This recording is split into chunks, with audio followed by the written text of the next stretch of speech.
Welcome to the full FX Unfiltered. My name is Colin Lambert, and I'm delighted today to be joined by Tom San Pietro, who is interim CEO and CTO at FXSpotStream.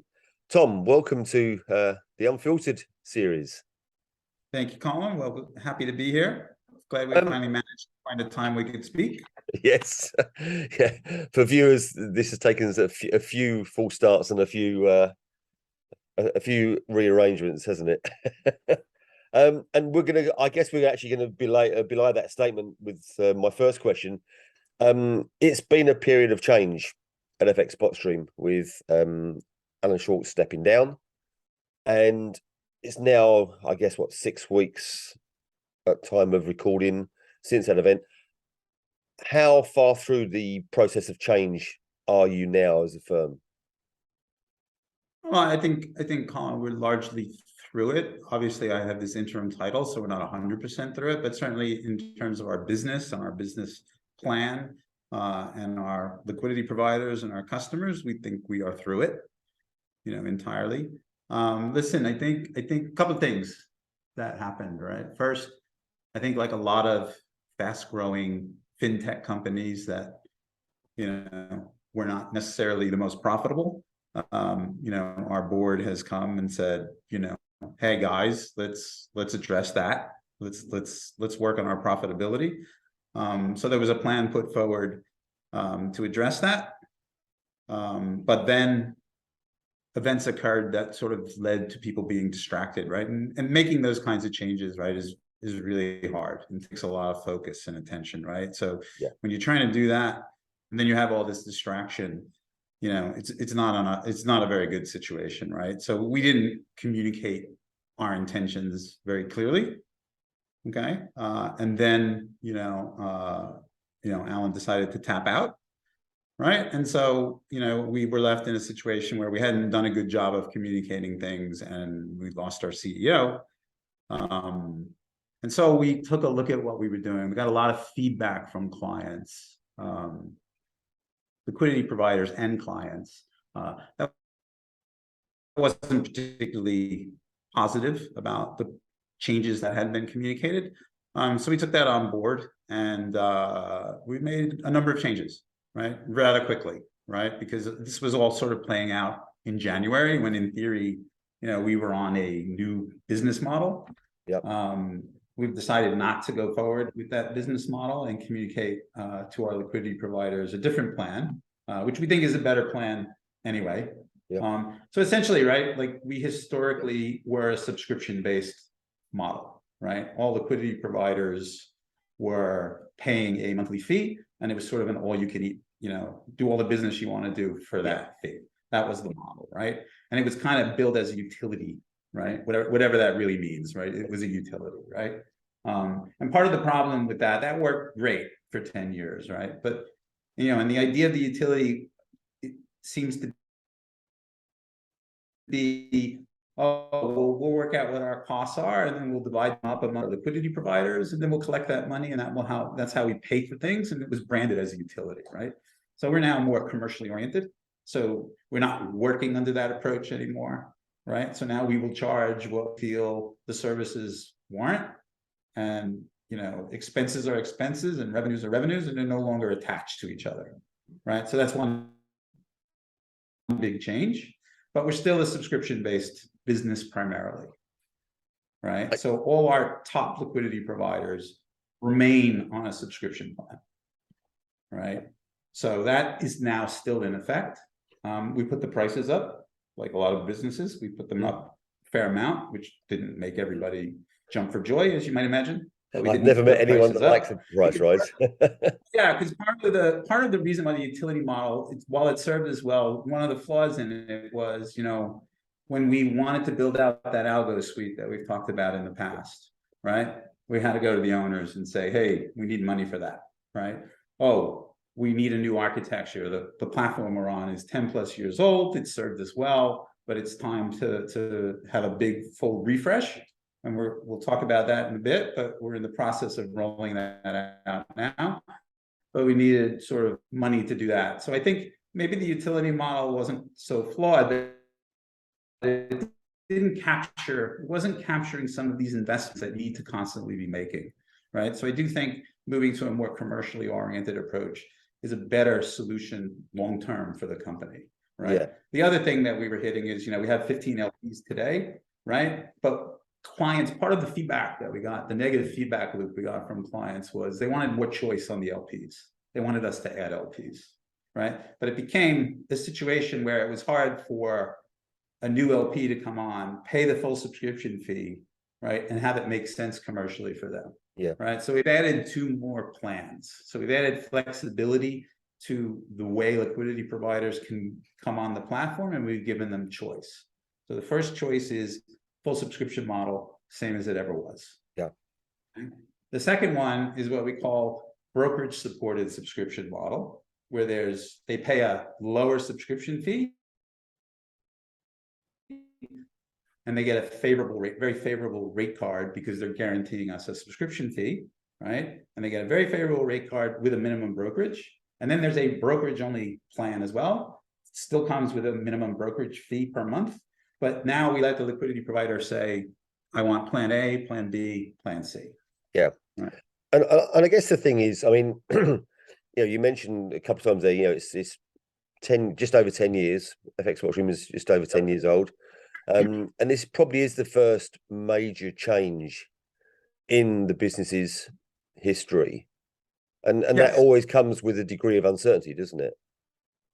It comes with a degree of, but it gets, also for whatever reason, 10 years seems to be the point where business models seem to get stale.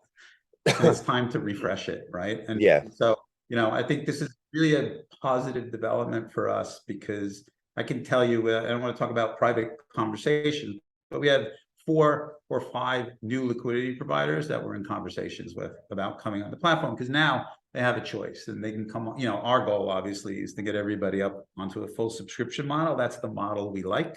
Yep. Right. It guarantees we can forecast what our revenues are going to be. The liquidity provider knows exactly what their costs are going to be. It really works well for both sides. Right. So our goal is get everybody up to there, but now we can let them come on in one of these other plans and build their business up to the point where the full subscription makes sense for them. Yeah. Right? So under this, for simplicity, I'll call it 1, 2, 3 option. It is possible for them to move between. Yes. What we ask them to do, we get once a year. Yeah. Right? You sign up for a plan for a year. That's what you're on. And then come every April 1st, you have an opportunity to upgrade, downgrade, adjust, whatever suits your business needs best. Yeah. Right.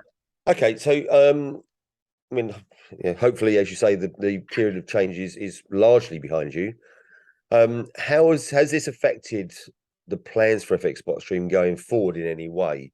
What does the future look like for the firm?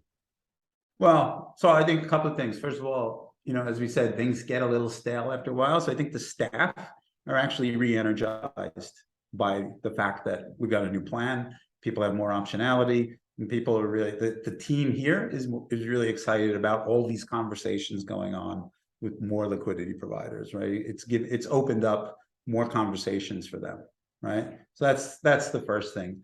But then I think the other thing is, it doesn't really change that much, other than it gives more optionality to clients, more choice to clients. But where I think we've really moved on is now we have this new architecture that we're rolling out. Right. So we've been working with Smart Trade for the last couple of years on a low latency architecture. Yep. In this phase, primarily focused on market data. We've got, I'd say maybe 20% of our clients on it now. We're getting really good results. We're really pleased with it. Like normally with these things, we've rolled it out to the smaller clients first. But now we've built enough confidence that we're going to our really big systematic bread and butter customers and getting them moving onto this new architecture. So we're really excited about that. We think it's going to be great for them. They're motivated to do it. We're orders of magnitude better in terms of market data latencies, right? We're now seeing, without really fully going through and optimizing everything, right? Just the first wave of clients that have come on, they're seeing sort of, 99.9 percentile market data distribution from the point we receive a quote from our liquidity provider to the point where it's leaving our network on the way to the client at about 80 microseconds. Okay, so we sort of pushed it as more, we're going to be focused on max latencies. We're not where we wanted to be there yet. Yep. But in terms of just overall numbers, it's just orders of magnitude better than where we were, and clients seem to be quite excited about the numbers that we've been producing, and we're starting to put the really big, meaningful clients over. So that's what the team is really focused on, right? That's really what, I think the message that we had for clients was, hey, we've had this business model change. There was a lot of conversation about, this and that, technology plans, deals, what have you, right? All of that's kind of in the rearview mirror. This is the plan. We have these subscription models for our liquidity providers. We're going to roll out this new architecture, and we're just going to focus on running our business for a little while. Right? Yeah, that was a lot of noise. That was a lot of distraction. It was really the board did a great job of coming together and making a lot of good decisions really quickly, right? And so we're really happy with where we are, right? We've communicated this out to all our clients and LPs. They're happy with the plan. The plan makes sense to them. It's all just, even the price increase, we were able to justify it. I wouldn't say they were happy about it, but they feel it's justifiable. And so we're really excited about where we are, and also, the pipeline of clients that we have coming on board. We're very bullish on the year.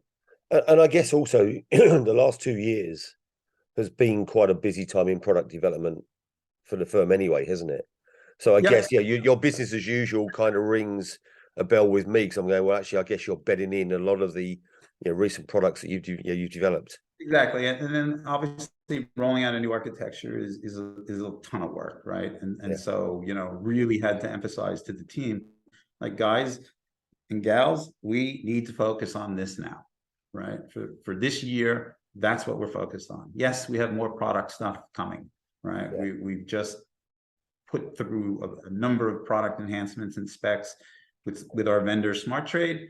They are working on these things, and we want to roll out some new stuff, but really the thing we're focused on right now is let's roll out our new architecture.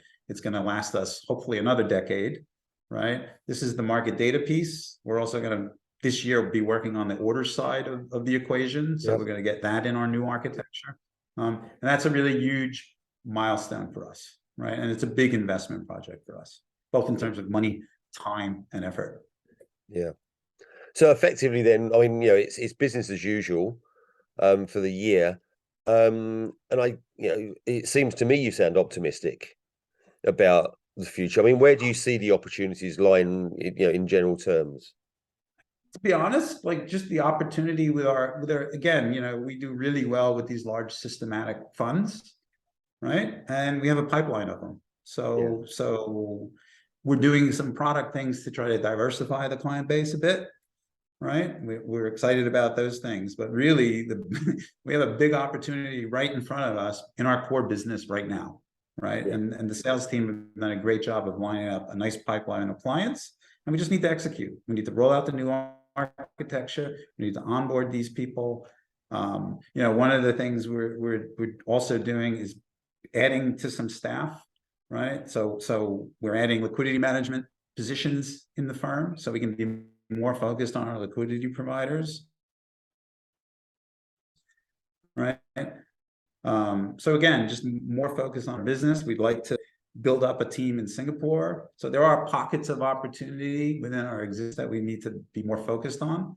But really, like, if we just execute the plan we have in place and onboard the clients that we have in our pipeline, we'll have a very, very good year. Yeah. Well, I wish you luck with that, Tom. And hopefully we will have the opportunity to talk further down the curve. Yeah. We're very excited about the year, and we'll have more to say as things go forward. Absolutely. Right. Tom, thanks so much for joining me today. Thanks everyone for watching, and we'll be back again soon. Thanks a lot. My pleasure, Colin. Thanks for having me.